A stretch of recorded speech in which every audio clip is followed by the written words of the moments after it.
Hospodin Bůh je pánem mým, vodí mne k místům líbezným. Tichá a krásná místa on dobře zná a tam s ním smím být i já. Hospodin stůl mi prostírá a požehnání své mi dá.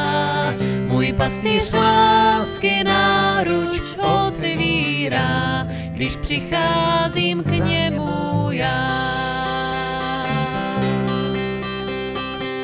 Veď mne a jít se nebojím, až půjdu šerým údolím. Mou ruku pevně ve své ruce měj, buď se mnou, mne podpírej. Hospodin Bůh je pánem mým, vodí mne k místům líbezným.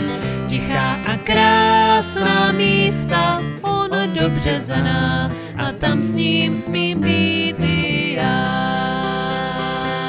Tichá a krásná místa on dobře zná a tam s ním smím